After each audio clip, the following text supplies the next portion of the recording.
తీసుకోవడమైంది. ధన్యవాదాలు. మాధవ్ గారు. ధన్యవాదాలు అధ్యక్ష. అధ్యక్ష, ఆహారమే ఔషధం అని మన పెద్దలు చెప్పారు అధ్యక్ష. కానీ నేడు ఆహారమే విషంగా మారుతున్న పరిస్థితిని మనం చూస్తున్నాం అధ్యక్ష. దానికి ప్రధాన కారణం ఆహార కల్తీ అధ్యక్ష. లాభార్జనే లక్ష్యంగా బియ్యంలో రాళ్లతో మొదలై నేడు పవిత్ర ప్రసాదం దాకా చేరుకుంది అధ్యక్ష ఈ కల్తీ. అధ్యక్ష, జీర్ణ వ్యవస్థ, నాడీ వ్యవస్థ కుప్పకూడమే కాక క్యాన్సర్ మహమ్మారి గుప్పెట్లోకి తీసుకువెళ్ళి ప్రాణాలను కబలిస్తుంది అధ్యక్ష ఈ కల్తీ. అధ్యక్ష, కల్తీకి పాల్పడిన వారి పట్ల సరైన కఠిన చర్యలు లేకపోవడం, సమర్థవంతమైన తనిఖీ వ్యవస్థ లేకపోవడం వల్ల విచ్చలవిడిగా కల్తీకి పాల్పడుతున్నారు అధ్యక్ష. అధ్యక్ష, 2014-19లో ఫుడ్ సేఫ్టీ ఇండెక్స్ ప్రకారం విభజిత ఆంధ్రప్రదేశ్ 100 పాయింట్లకు 47 పాయింట్లతో 10వ స్థానంలో ఉన్న పరిస్థితి అధ్యక్ష.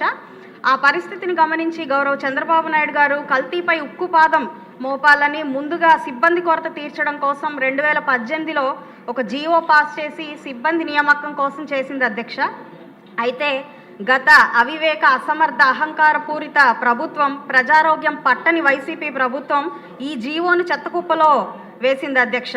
తత్కారణంగా 2023 నాటికి ఈ ఫుడ్ సేఫ్టీ ఇండెక్స్ నివేదిక ప్రకారం ఆంధ్రప్రదేశ్ చిట్ట చివరి స్థానానికి చేరుకొని, అంటే 100కి 22 పాయింట్లతో 28వ స్థానానికి పడిపోయింది అధ్యక్ష.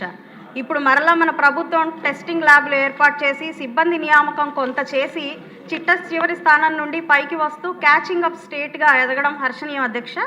అయినప్పటికీ జనాభా నిష్పత్తి ప్రకారం సిబ్బంది లేని పరిస్థితి కనపడుతుంది అధ్యక్ష. తనిఖీ వ్యవస్థ కూడా పటిష్టం చేయాల్సిన అవసరం ఇంకా ఉంది అధ్యక్ష. విచ్చలవిడి ఆహార విక్రయ కేంద్రాలు మీద దృష్టి సారించాల్సిన అవసరం ఉంది అధ్యక్ష. నియంత్రణ లేక వీధికి 10 హోటల్స్, చిరుతిళ్ళ బండ్లు వెలుస్తున్నాయి అధ్యక్ష. FSSAI అగ్మార్కులు ఉన్న సరుకులపై కొంత ప్రజలకు అవగాహన ఉన్నప్పటికీ హోటల్లో తమ ప్లేట్లలో వడ్డించబడే ఈ ఆహారం కంటికింపుగా, ముక్కుకు హాయిగా, పంటికి కమ్మగా ఉంటే చాలు అనుకునే ఆలోచన మారాలి అధ్యక్ష. ఇందుకు అనేక అవగాహన కార్యక్రమాలు చేపట్టాలి అధ్యక్ష. ఇది ఎన్నో సమస్యల్లో ఒక సాధారణ సమస్యగా కాకుండా దీనిని అప్కమింగ్ డిజాస్టర్గా, అంటే రాబోయే ప్రాణాంతక విపత్తుగా దీన్ని గుర్తించి కల్తీ పట్ల, శిక్షల పట్ల కఠినమైన నిర్ణయాలు తీసుకోవాల్సిందిగా గౌరవ వైద్య ఆరోగ్య శాఖ మంత్రివర్యులు కోరుతున్నాను అధ్యక్ష. బొలిశెట్టి శ్రీనివాస్ గారు. ధన్యవాదాలు అధ్యక్ష. మరి ఈరోజు కల్తీ అనేది పాల దగ్గర చూసుకుంటే, ఒక పాలు చక్కగా మనకి ఇస్తారంటే దాంట్లో యూరియా కలుపుతున్నారు అధ్యక్ష, దాంట్లో జిగురు కలుపుతున్నారు అధ్యక్ష. మరి దీని మీద ఏమాత్రం నియంత్రణ లేదు అధ్యక్ష. అంతేకాకుండా నెయ్యి చూసుకుంటే పామ్ ఆయిల్తో తయారు చేసిన నెయ్యి, జంతువుల కొవ్వుతో తయారు చేసిన నెయ్యితో ఆహార వస్తువులు తయారు చేస్తున్నారు అధ్యక్ష. టేస్టింగ్ సాల్ట్ అనేది మన భారతదేశంలో దాన్ని బ్యాన్ చేయాల్సిన అవసరం ఉంది అధ్యక్ష. దాన్ని యథేచ్ఛగా వాడి ప్రజల యొక్క ప్రాణాలతో ఆడుతున్నారు అధ్యక్ష వ్యాపారస్తులు.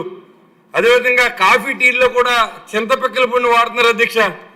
ఆయిల్లో కల్తీ, ఎక్కువ రేటు ఉన్న ఆయిల్ బ్రాండ్ తీసుకుని దాంట్లో పామ్ ఆయిల్ లాంటి ఇంకా తక్కువ క్వాలిటీ ఉన్న ఆయిల్ని కలిపి ప్రజల ఆరోగ్యంతో ఆడుతున్నారు అధ్యక్ష. మాంసం నిల్వ ఉంచి ఫ్రై చేసి ఫ్రిడ్జ్లో పెట్టి 3 రోజులు పోయిన తర్వాత కూడా అదే ఆహారాన్ని ఇంటికి పంపిస్తారు అధ్యక్ష. అంతేకాకుండా మరి కలర్స్ వాడుతున్నారు అధ్యక్ష బాగా. మరి ఆ కలర్స్ని కూడా బ్యాన్ చేయవలసిందిగా కోరుతున్నారు అధ్యక్ష. అంతేకాకుండా ఇన్ని జరుగుతున్నప్పుడు కూడా గత సంవత్సరం మనం ఇదే సభలో మాట్లాడుకున్నాం అధ్యక్ష. దీని మీద ఏమాత్రం నియంత్రణ లేదు అధ్యక్ష. ఎందుకంటే ఒక జిల్లాకు వచ్చేటప్పటికి ఇద్దరు ఫుడ్ ఇన్స్పెక్టర్లు ఉంటారు అధ్యక్ష. వాళ్ళిద్దరి వల్ల దాదాపుగా ఉన్న మున్సిపాలిటీల్లో కానీ పల్లెటూరులో కానీ ఉన్నటువంటి ఎక్కడా కూడా తనిఖీలు లేవు అధ్యక్ష.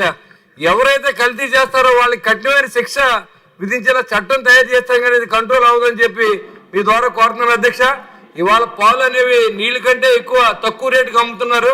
అవన్నీ కల్తీ జరుగుతుంది కాబట్టి దాన్ని కూడా నియంత్రణ చేయవలసిందిగా మీ ద్వారా మంత్రి గారిని కోరుతున్నారు అధ్యక్ష. అధ్యక్ష, గౌరవ సభ్యులు